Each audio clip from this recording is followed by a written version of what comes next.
What's up, Breakthrough Success listeners? Marc Guberti, the podcasting coach here, helping people launch, grow, and monetize their podcasts.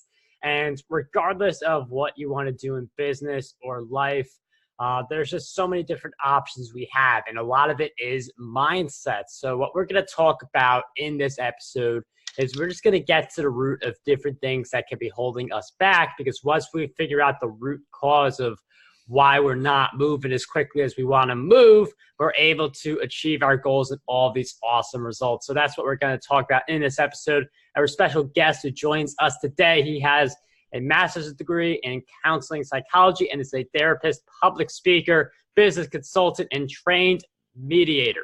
His unique approach to conflict resolution and communication allows him to go deep with people to uncover the roots of what's holding them back from realizing their full potential. So our guest for this episode of Breakthrough Success is none other than Jonathan Yatsky. Jonathan, welcome to the show. Thank you so much for having me, Mark. Jonathan, I'm so happy to have you on Breakthrough Success, and I feel like this is such an important topic for anyone, because I feel like we all have different goals and different ideas of how far we should be moving forward, but I feel like it's human nature to self-critique, and we could feel like we're falling short on different things. So I'm wondering if you could just share with us a little bit on what made you want to help people figure out this root cause for them not realizing their full potential.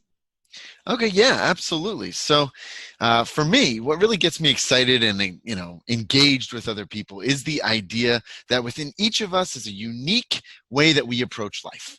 And so when we're looking at how can we better ourselves and get further, well, we have to see what is our strengths, where are our weaknesses, can we be honest with ourselves? And if we can, then most times we are able to move forward into a bigger and better tomorrow.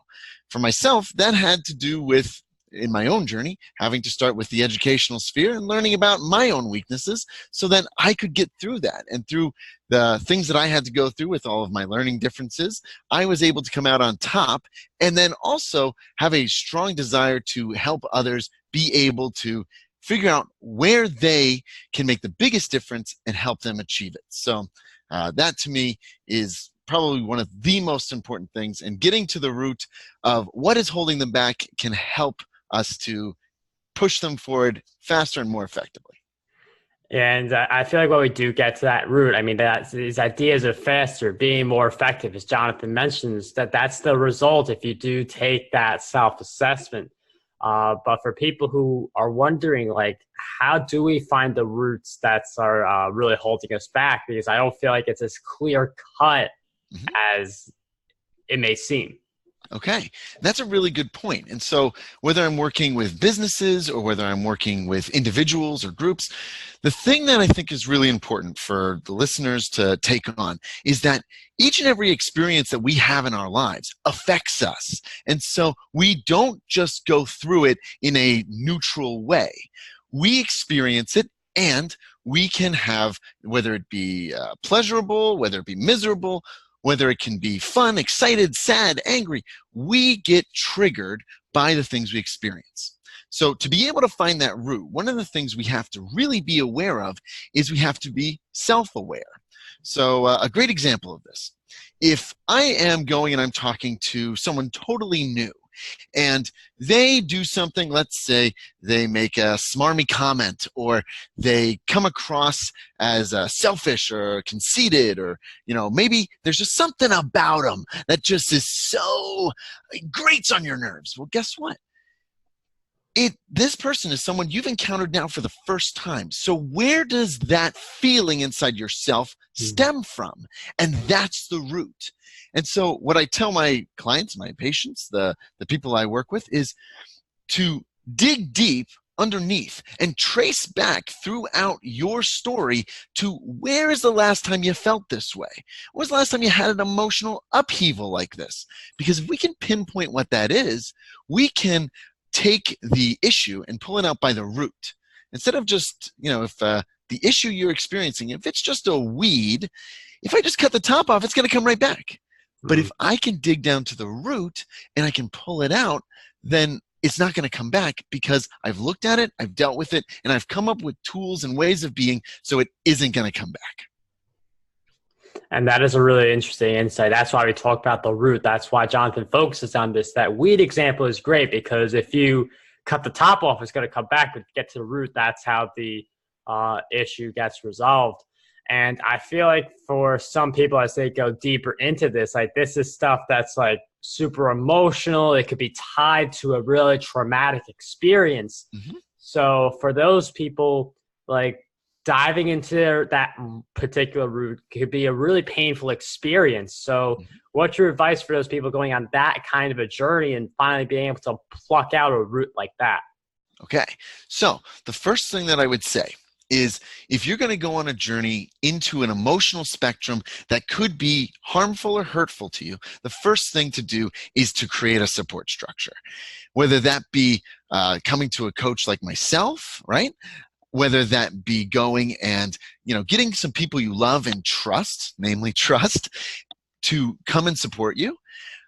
That is the first and most important step, because in reality, when we deal with big emotional topics, we don't always have the clearest head, right? When we get angry or upset, it's like, well, I tell this to people all the time. When we get angry and triggered, let's say something comes up and I'm just really seething and I look out at the world, well, all I'm going to see from that seething perspective is more opportunities for me to be angry, right? I'm going to see the things I don't want to see, the missed opportunities, the times I failed, the things that aren't going to work for me. And so until I'm able to get past that point, I'm not going to be able to see all that clearly anyway. So a support structure is really important. The second thing that I would point out, and this is when it comes to those big emotional turmoils, is that take it one step at a time. Rome was not built in a day.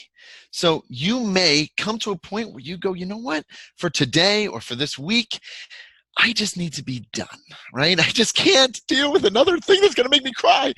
And so therefore, you have to take the time you need so that you can have the experience and stay safe. And especially if those emotions are coming up, you want to make sure to feel those emotions. Oftentimes, especially in society, we're taught not to feel our emotions. We're taught to bottle it up. For men, we're allowed to experience our anger, but don't cry because that's not good. And for women, you're allowed to cry, but if you're angry, well, you can't do that either.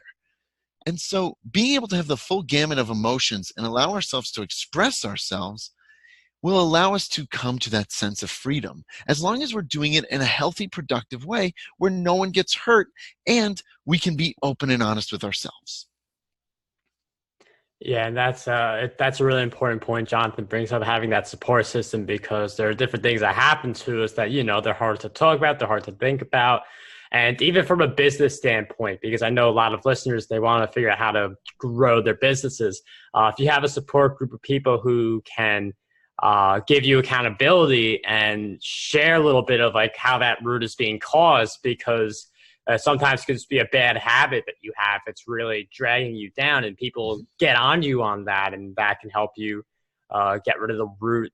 That example may not be as traumatic, but it is something that, you have a support group around you. It's going to help you get back to being productive. One of the, like if you do take the root out of a weed, and that example, the weed's gone, but with us, we could replant those roots just as quickly and even come up with new roots. So how do we then, like once we've plucked out the root, like not replace it with something? Like you hear about people, I gave up watching TV. What do I do now? I surf YouTube. So how do we like not replace it with a different route and just have it be free space? Okay, so that's an interesting idea. So you're absolutely right. In the idea of when we take out a root, we leave a void of space. And that void of space, whether it be in your business, whether it be in your personal life, needs to be filled with something. And so what I tell people to do is to come from a solution-focused perspective. Oftentimes, especially when we're looking at all of the ways we aren't in the world, right? The way we aren't strong enough, fast enough, smart enough, maybe our business isn't as good. What we're doing in that moment is we're being problem focused. And from a problem focused perspective, all we can see is more problems. And so when you take out the root, the most important thing to do is to put in a structure that helps to support you in your growth. So, for example, let's say, we were talking about business a second ago. A lot of people have different ways that they view money and abundance. So there's the old thought of money doesn't grow on trees. Well, guess what? If I have a real hard time manifesting abundance and money in my life, then that might be a root because it's causing me a lot of stress. That might take me back to my childhood when, let's say, my father or mother told me, money doesn't grow on trees, you can't spend, you shouldn't be doing this, and that creates a level of scarcity. Now, again, Rome wasn't built in a day, so it's not like we can immediately just put something in, but if we live in a conscious style where we're going, okay, this is where I found the root led me to, this is the lesson that I need to learn. So in this case, it might be, you know what? I can produce, and I don't need to be held back by the toxic stories I'm telling myself or that my father told me, my mother told me. Instead, I'm up to something bigger. And so here's what I need to do. I need to come up with a game plan, right? I need to chunk that game plan into bite-sized pieces, not one huge bite, and then I need to stick with it. And then I need to get, you brought up a couple minutes ago, an accountability buddy or someone who's going to support me in it. Because let's face it, if I've been living for a scarcity complex of money doesn't grow on trees for 40 years, I'm not going to be able to just switch to being something different. And so having someone there, then also building one step at a time in bite-sized chunks so that I can start to challenge the unconscious stories that I fall into. One of those, especially when it comes to abundance, might be the simple fact of, okay, I get really freaked out when it comes to asking for, like let's say I run a business, asking for the bill at the end, right? Here's how much you owe me. Well, then maybe what I should do is I should practice that aspect of the scenario. Maybe up until that point, I'm totally fine. And that is where I just crash and burn. Well, that's the issue. That's where we need to look at. And then to practice that, to challenge it with your friends, to go out and, ask for the bill at dinner, right? To be able to go and put yourself in that scenario and grow into a place where now, okay, I can deal with this. It's become a little better. Will I be perfect at it? No. But at least I'll start the growth process and put myself in the correct mindset where I know it's a weakness and I'm adapting to it and I'm using my supports. Yeah, money is a really great example because I feel like that's like a heavy topic for a lot of people because just an example, one of the things you hear a lot is money is the root of all evil. But there's another idea to that. The misuse of money is the root of all evil. So it's just a few people messing up with money instead of like money in general. So, yeah. That's one way to look at it. And money, like, I feel like you should be investing that. I've invested in myself in a lot of different ways. I've invested in coaches. I am a coach for anyone who wants help with podcasting and YouTube. We'll throw a link in the show notes to call me or just text strategy to 31996 if you're interested in learning more about that. But I do feel like the way we think about money and other things that are really important, like relationships and family, like stuff from really early on can really impact us. And I think sometimes it's just so hard for us to figure out what those things are. Like someone just like telling you money's the root of all evil, money's the root of all evil. And you don't think about it at the time, but it affects you. So how can we get deeper into figuring out those kinds of moments and like figure out where the root is in the first place? Totally.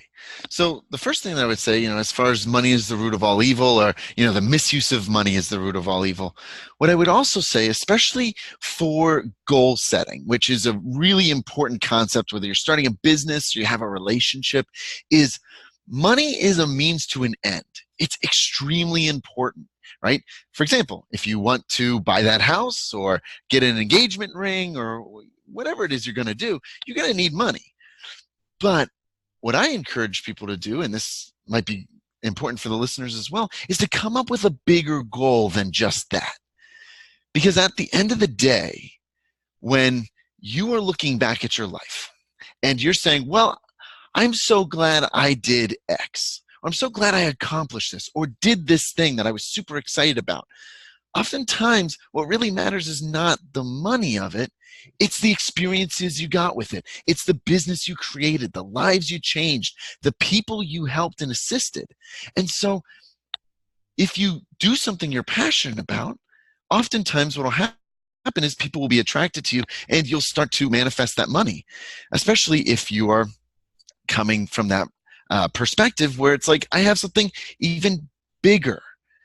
But if you look at, like, even in a relationship, right? So many people say, well, I want to create a better relationship, one where I am, being heard, being listened to, being able to communicate honestly and effectively, being able to be myself. And those are all great. But also something to look at is that if we don't have a growing way that we encounter the goals in our lives, oftentimes, if we achieve that goal, let's say I feel like I'm hurt in the relationship, then it can become stagnant. Then it starts to turn towards a feeling of, well, now I got the relationship or the money, now what? And then people start to get disinterested because it's like, okay, well, I accomplished my goal. So always be growing in that place too. That's a great insight too, because when you hit stagnancy, a lot of people think it's stagnancy. But it's not stagnancy. Stagnancy is decline. So you see a lot of people, I'm happy with where I am. And then they collapse like a few years later because there's no growth. So when you think of stagnancy, it's like a very brief flat line and then a quick descent. So you do have to keep on growing. Definitely love that insight. For people who want to continue following you on your journey, get into the roots of what you're doing, where are some of the places we can find you? So one of the best places to find me is every Thursday evening, Eastern Standard Time at 8:30 p.m. I do a Facebook Live on my Facebook site, which is just Jonathan Yatsky. And I discuss tools and distinctions and questions that people write into me about so that they can take these things into their life and help them create the best life that they can live. So that's the first place you can find me. You can also find me at my website, which is jonathanyatsky.com. That has all the information about me. If you'd like to get in touch, set up a session, get some coaching from me, that's a great way to find out who I am, what I'm about. And the other place is I also have a weekend-long workshop that I run every couple of months called The Course, and you can find that at unlockingme.com.